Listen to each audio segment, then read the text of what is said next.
Hello and welcome everyone, Wardfire here, and we're gonna play Sherlock Holmes versus Jack the Ripper. We're playing all the Frogwares Sherlock Holmes games in reverse order, or not all of them, but a lot of them. So we played Sherlock Holmes Crimes and Punishments, and The Testament of Sherlock Holmes, and now we're going back to Sherlock Holmes versus Jack the Ripper. There are gonna be links to all the playlists everywhere, in all the video descriptions. And we're gonna play at least 2 more Sherlock Holmes games from Frogwares, then I don't know, But yeah, I mean, let's just get into it.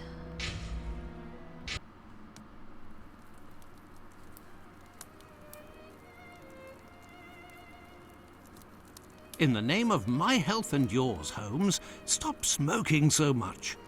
There is more fog in our apartment than in the street. You are right, Watson, but this evening is never ending, and I have nothing to do but make smoke rings. A more amusing pastime would suit better, but my doctor is against it. Perhaps a little tune on the violin. My heart is not in it tonight, Watson. Have you noticed how this cigarette burns? Would you not say it is like a life being consumed? How many lives will end tonight in London? How many crimes will be committed within the life of a single cigarette? Ah, the vanity of existence. It is but complaints and smoke, the meagre panache of its sickly soul. The tobacco is giving you very somber thoughts. I am certain that this inactivity will not last. Let's retire. You'll be in better humour tomorrow. Reason speaks. Let's to bed.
Come this way, my lovely.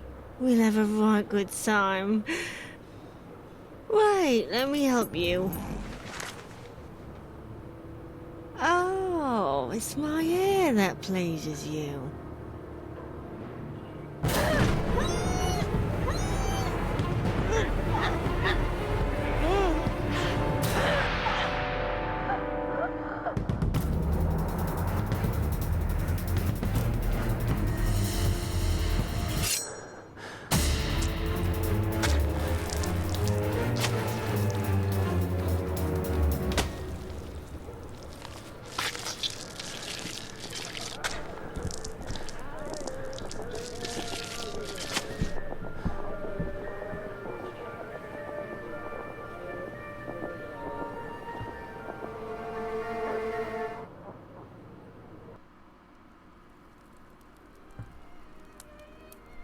The news is as dark as the sky, Holmes. An inquest has been opened into the murder of a poor woman in the East End. The unfortunate girl was discovered last night, lying in the street, still warm. The murderer was filled with an incredible savagery. Oh, the article gave me shivers down my spine. The inspectors in charge of the case don't seem to have even the slightest lead. A similar murder took place less than a month ago. Ah, love. A romantic walk, a kiss in the moonlight, a polite refusal, a terrible anger, and a hanging. This area of Whitechapel is a disgrace to London. The government should take serious note of what is going on there. Whitechapel? This woman was found in Whitechapel? Yes, indeed. Bucks Row, to be specific. Then it was not a question of romance, but of commerce. Unless these women actually take pleasure in the vice, the female nature is completely... Holmes, do you hear yourself? A woman is dead under unspeakable circumstances. No less than any other, she was a human, and one of Her Majesty's subjects. None of these streetwalkers of which you speak have any other way to survive but by selling their bodies. You know as well as I that our era is not a gentle one, and these women don't have much to look forward to. Some grace, if you would. Do not refuse them your compassion. Do not say another word, my dear Watson. We shall leave immediately for Whitechapel. To the scene of the crime? No, I think it would be better to arrive there a bit later once night has fallen. At the moment, the spot will be overrun by police officers and spectators. It would be impossible to investigate properly. Then where are we going, Holmes? The best thing to do would be to head to the police station and attempt to get a copy of the preliminary reports. But the article in the Star seemed quite complete to me. You must know, Watson, that journalists often draw conclusions from the facts without a proper understanding of how to do this delicate task. We must obtain the reports from the inspector in charge, as well as those from the coroner. Very well, Holmes, but all the same. It seems to me that I have a map of London somewhere, Watson. Can you find it and locate Whitechapel while I get ready? You are too kind, Holmes. Searching through your mess? Alrighty, The Star, Saturday, 1st of September, 1888. Special edition, The Whitechapel Horror, the third crime of a man who must be a maniac. Women lured to by-streets to be butchered. The latest victim identified. Opening of the inquest. Great local excitement. The victim of the latest Whitechapel horror, the woman who was found yesterday morning in Bucks Row, completely disemboweled and with her head nearly gashed from her body, was for a time completely unknown. As the news of the murder spread, however, first one woman and then another came forward to view the body, and at length it was found that a woman answering the description of the murdered woman had lodged in a common lodging house, 18 Thrall Street, Spitalfields. Women from that place were fetched and they identified the deceased as Polly, who had shared a room with 3 other women in the place on the usual terms of such houses, nightly payment of 4d each woman having a separate bed. It was gathered that the deceased had led the life of an unfortunate while lodging in the house, which was only for about 3 weeks past. Nothing more was known of her by them, but that when she presented herself for her lodging on Thursday night, she was turned away by the deputy because she had not the money. She was then the worse for drink but not drunk, and turned away laughing, saying, "I'll soon get my DOS money. See what a jolly bonnet I've got now." She was wearing a bonnet which she had not been seen with before, and left the lodging-house door. A woman of the neighborhood saw her later, she told the police, even as late as 2:30 on Friday morning in Whitechapel Road, opposite the church and at the corner of Osborne Street, and at 3:45 she was found within 500 yards of the spot murdered.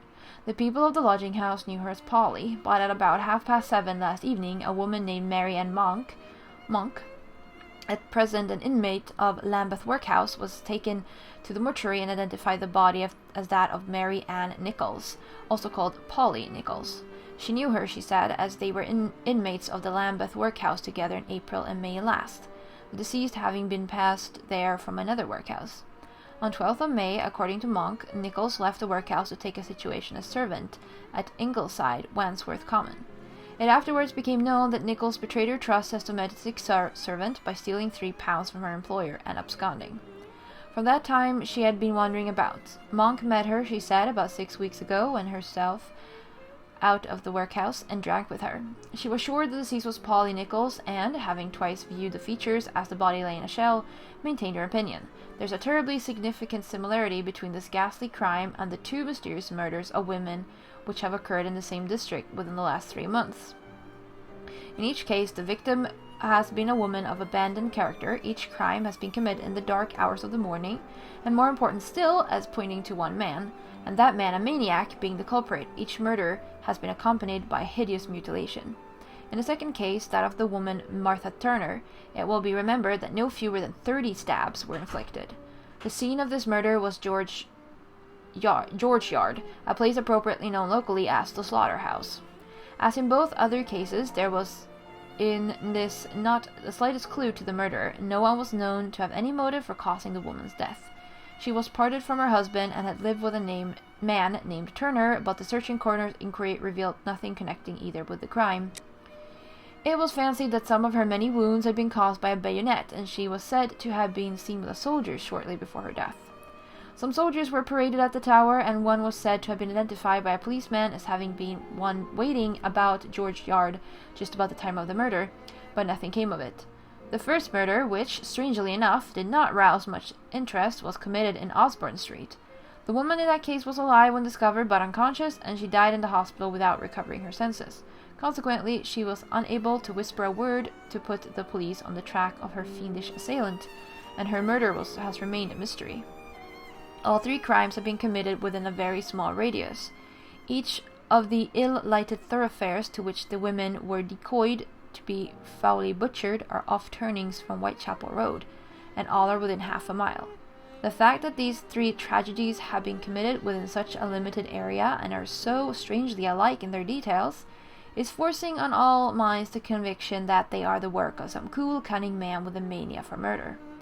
There was no new light thrown on the case this morning. At 9 o'clock, the body of the deceased was removed from the mortuary to an improvised operating room on the premises, and Dr. Ralph Llewellyn made a post-mortem examination. The object of the examination was to determine, if possible, the order in which the various cuts were made. It is evident from the cuts in the throat that the head was bent back by the murderer before the knife was used. Whether the other mutilation took place before or after death remains to be settled, as also the position in which the woman lay when the deed done. There are several questions of this kind which may throw light on the case, notably the small quantity of blood at the place where she was found, and the fact that there must have been much of it somewhere else. At present, clues to the murder are entirely lacking, and the location of the place where the deed was done was the first point necessary to establish. So we have items. Ooh, this looks just like the Testament of Sherlock Holmes. And we have dialogues, just like in that. Documents, notes. We don't have a map right now. First person perspective. You control Dr. Watson. To move in the game, just left click on the destination you want to reach. Double click will make him run. How did I get... Oh no, not this. How did I get the other? I don't... Oh, here we go. Oh, good. I want third person. So this is definitely... They are definitely living in the same apartment. But in the later games, it's more detailed. Like, the graphics are updated. I mean, it's the same character models for Watson and Holmes. Updated. So, like... You can see that it's the same. Like, a lot of it is the same in graphics and places they've used and stuff like that. Details. It's just that they've upgraded the graphics. So it's definitely... It is definitely the same Holmes and Watson. Which, I mean, we know, but it's still cool. Okay, in this game you can change your playing perspective. We'll press R key or middle mouse button. Oh, R, control, or middle mouse. WASD keys to keep or keep left mouse button pressed to move your character in 3D mode. Pressing caps lock or left shift will make your character run. You can change it any time in the game. Okay, so you can like make him walk forever basically. Okay, this is weird. Oh yeah, okay, so weird camera. Okay, yeah, so the camera is very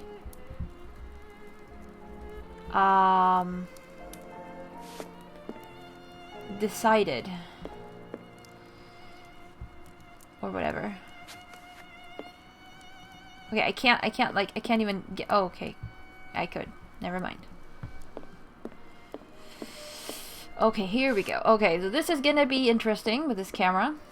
But, sure. A map of London. At last. Let's see. The district of Whitechapel. It's over here. I guess we're going to the police station first. I found the map, Holmes, and I was able to locate the Whitechapel police station. Congratulations, Watson. Come, the game is afoot. You can read the article to me on the way. We have arrived, Watson, in Whitechapel. Not very bright, and what cold!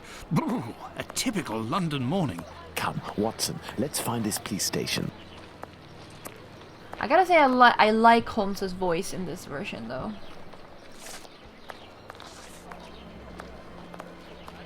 Okay, so this, I mean, we have definitely been in Whitechapel, in the Testament of Sherlock Holmes. Wait, no, I don't even know where we are at the moment, but okay, we'll just run. Run, Holmes, run! I have no reason to go that way. Oh, okay. I didn't realize you were. Then I guess we were actually at the police station, basically. Over here. Okay, this camera is going to be super weird. Here's the police station. Okay, there we go, Holmes. Come on. Well, this station isn't very well kept, I say. It's a local outpost, Watson. The daily tasks that confront these constables are not the easiest, and they are poorly paid. That is probably very true. I would like to do this.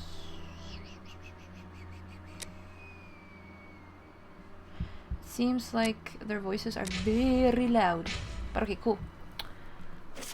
This police station is like a laundry. What a scandal. Easy for you to say, Watson. Oh, no, no. Get over here, Holmes. Stand in this lovely spot. Gentlemen, welcome. Hello, I would like to speak with the Chief Inspector, if you please. Constable Humphreys here. I am the only one in at the moment. What do you want with the chief? My name is Sherlock Holmes. I am... Sherlock Holmes? The detective that I read about in the papers? Well, that's a treat, that is. You come about the Buck Road case, have you? Indeed, we... Not at all. We were just passing by chance. You say that there was a crime recently. You don't know? You must be the only folk in London who haven't heard. It won't be long until you find the culprit, no doubt. Nothing is less certain. Suspects 0. Clues 0. It's not good for us, especially not in this district. Oh, here we go. Listen, this isn't what I came here for, but if I can be of service, in a confidential capacity, of course, if you can entrust me with a copy of the preliminary reports, I could study them and return later with my conclusions. It's just that these are official documents. I can't take a decision like that without the inspectors. The sooner we know the facts in the file, the sooner we can be of help, my friend. Say, if you are Sherlock Holmes, you can find anything, isn't that true? With your magnifying glass, footprints. My performance is often embellished by my biographer. Ah, good. Good. I will give you the reports, but could you do me a small favour first? During my rounds, I dropped a leather folder containing some papers. Nothing of importance, but it's a big mistake. I would go looking for it myself, but I am stuck here on duty. I must have lost it near the seedy boarding house not far from here. Left when you leave the courtyard and left again in the lane. Perhaps you could go, ask around. Sure. We shall see what we can do. Are we going to go look for these documents? Why not? It'll give us an occasion to take a tour of the district, Watson. I love how the mouse disappears in cutscenes. Thank you very much for that. It's a pram. I like how there's a knife. Like, oh, we're gonna knife the baby? Like, no. Oh. No, no, no. I don't want to be here.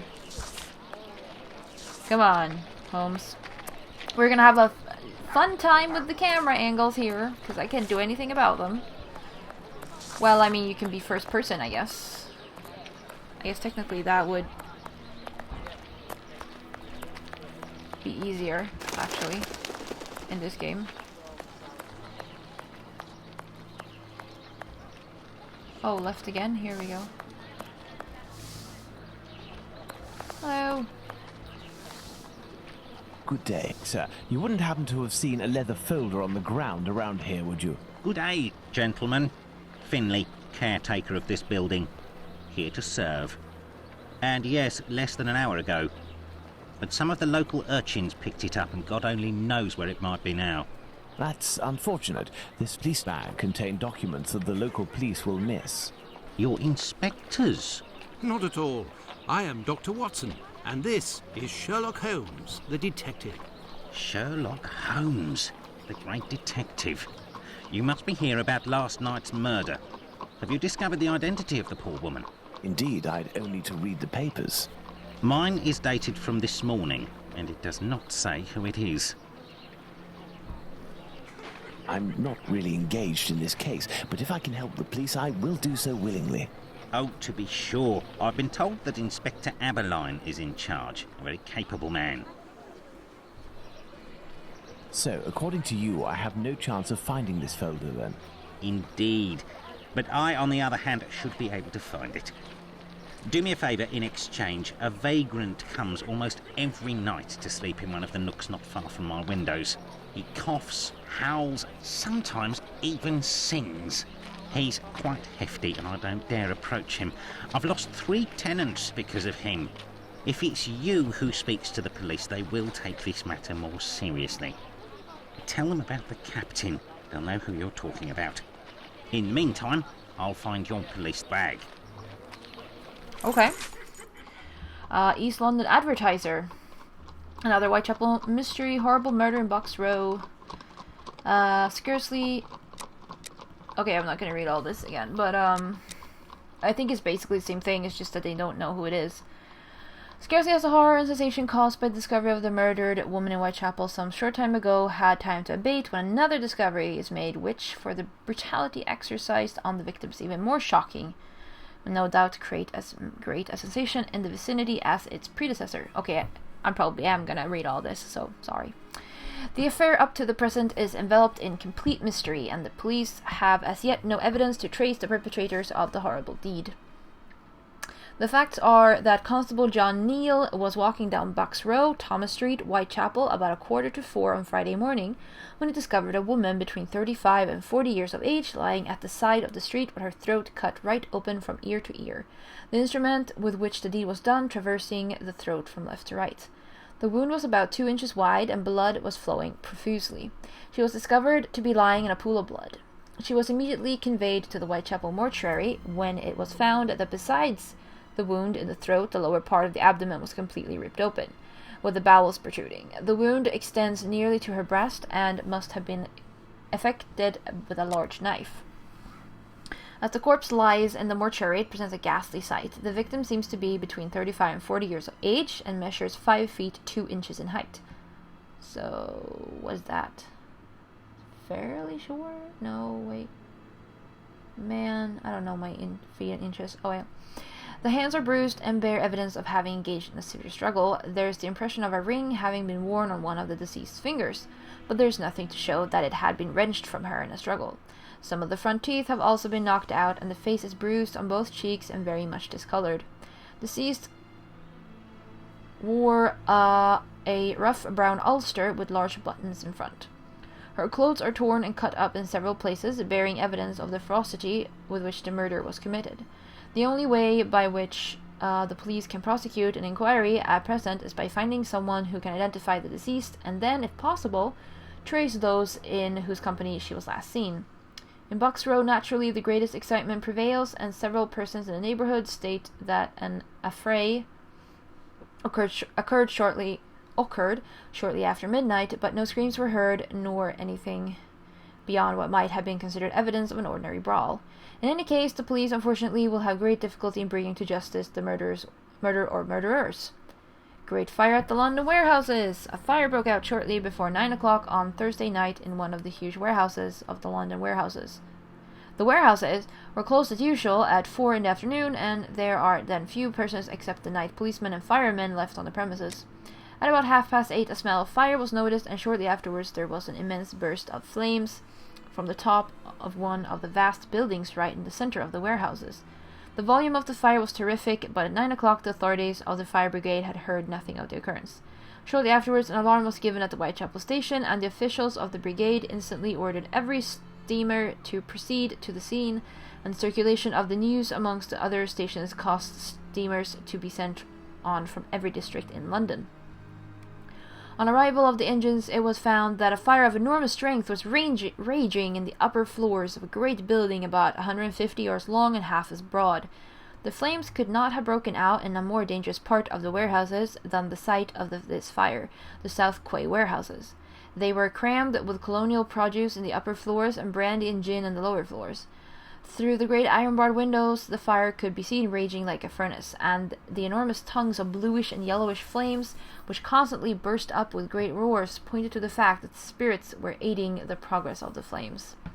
The scene at 10:30 was an imposing one. In the enormous warehouses, crammed with goods of incalculable value, with vast buildings on every side, and with great vessels in the wet warehouses, firemen, policemen, and dock officers were either watching or aiding in endeavoring to extinguish the fire, while an enormous crowd gathered round the great gates and gazed at the progress of the fire from a distance. I like how it says Saturday 1st, September 88 here. And then here it says Samedi, 1er septembre. French, what would that be? 1888, I think. Something like that, 1888. Let's go to the police station. Yeah, I like reading things. Alright, let's go to the police station. Ooh, can I walk up here? Yeah. Okay, honestly, it feels a lot easier because the camera's weird in third person. It plays first person. Although I don't really like it, but we'll do it anyways. Run.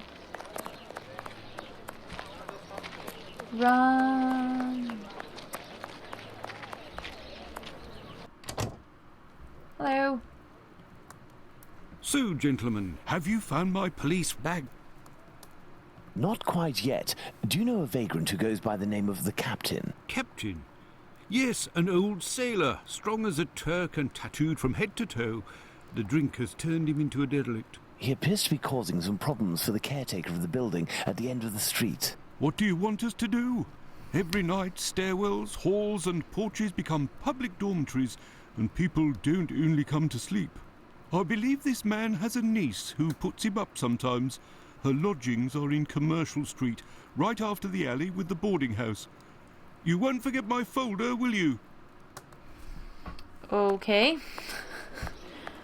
Do you believe this woman will agree to have her uncle stay with her? No idea. Oh well, let's go see her just the same. Wait, where were we going again?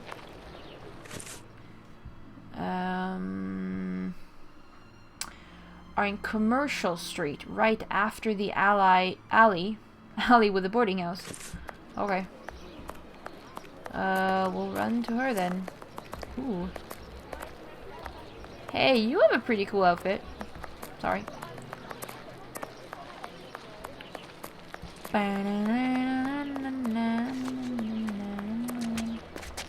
What is this? Oh, hello, policeman. How do I know which street I am in? Oh! Oh my gosh, people are so close. Because the boarding house was here. Oh, maybe it's further on here.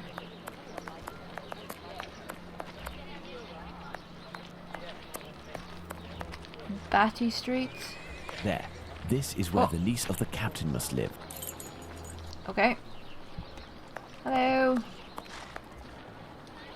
Good day, miss. Would you happen to be the niece of the man known as the captain? Oh, yes, that would be me. What has he done this time? He isn't... Oh my god, I'm on my way. Okay. Miss, we have come to ask if you could have your uncle come live with you. He sleeps under the windows of a boarding house, causes the caretaker no end of problems. I know. I've lodged him for a while, and he was the same here. My landlord made me kick him out. I'm ashamed, you know. I never should have, given the state of his health. He coughs day and night. There might be a way to calm his cough. I am a doctor. I could examine him. He went to see a doctor at the clinic. But the medicine costs too much. I can hardly pay my rent. We will see to it. Where might your uncle be found? I don't know. He must be in the vicinity, but I don't know exactly where. Okay. We will find him. Holmes, this is serious. find an alcoholic in Whitechapel.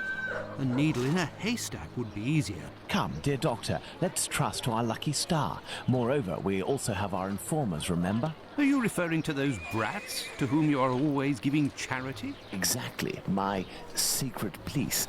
Some of them must surely roam in this area. It suffices to find them.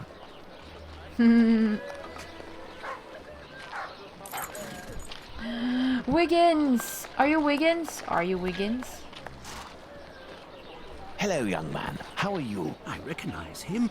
It's the lad who sells newspapers, who is always calling outside our windows at Baker Street, early in the morning. Hello, Mr. Holmes. It's a treat to see you again.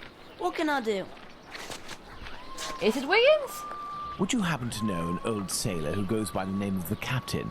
A poor man who hits the bottle a bit hard. Of course, Mr. Holmes. He's there at the end of the street. Round to the left he is. But be careful. He can be a tough customer, that one. Very good, my young man.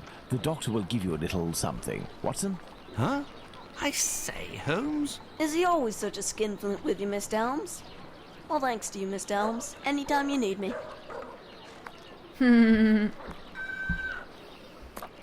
Batty Street. Betty Street. Okay. He's down here somewhere. I can hear someone coughing more than is natural, Holmes. Yes, Watson. The poor man cannot be too far away. I presume it's the dude over there. Okay. Hey! He's supposed to be tattooed, though. If, in order to listen to us, this man imposes as condition that we find his pet cockroach, there will be another murder in Whitechapel today, Watson. Yours. Ah. He is in a critical state, Holmes. He has barely a month left. Is there a way, dear doctor, to ensure that this last month passes in silence? Really, Holmes, sometimes you... Oh, really? I will make note of some medicine to get immediately that will relieve his pain. Very well. I will locate an apothecary or a clinic. Okay. Oh, I'm in control. Find the medicine, Holmes. We must make haste. Okay.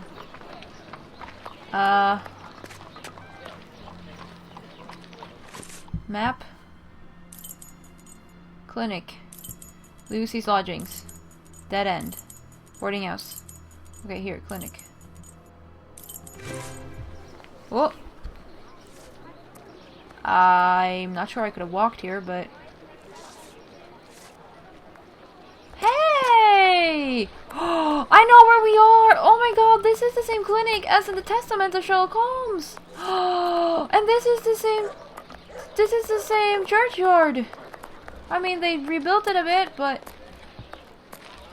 This is the churchyard, but, you know, they rebuilt it. But, like, this is totally... This is totally it, and it looks the same. Well, sort of. I mean, this building doesn't exist, but they're basically taking part of the same outlay. Oh, this is so cool. Ooh, the Black Lion, noted stout and celebrated ales. Florist packing tissue. Grease proofs and colored papers. Oh, yeah! This is so cool. Okay. Sorry. This is so cool. Okay. Let's go here. Oh, I wonder if it's the same doctor. No. This building is a clinic. Can't be the same doctor. Oh my gosh, look at this. This is exactly the same. Oh my god. I know, I'm super excited for nothing. Oh, it is the same. It's just that they don't have a mortuary this time. They expanded, I guess. I just realized we're also sort of out of time. You know what? Talk to him. Good day, sir. Dr. Gibbons. You aren't from around these parts. Indeed, Doctor. It is for someone from your neighbourhood that I am here, though. His doctor asked that I acquire some medicine on his behalf. I have the note here. Dr. Watson? Not from round here neither. This medication is quite dear. Certain documents are necessary to obtain them for free. I don't have it. You'll have to accept my spare change. Will it be enough? Enough to relieve your patient for a month. Would you like me to make this prescription available after that time? According to Dr. Watson, that won't be necessary. The possibility of a recovery? A definitive one, yes. There, sir. Thank you. Okay. It's rather quiet here. An unusual chain of events. The majority of the people hereabouts went out last night to see the great fire at the warehouse. The patients that I was minding and my staff were no exception.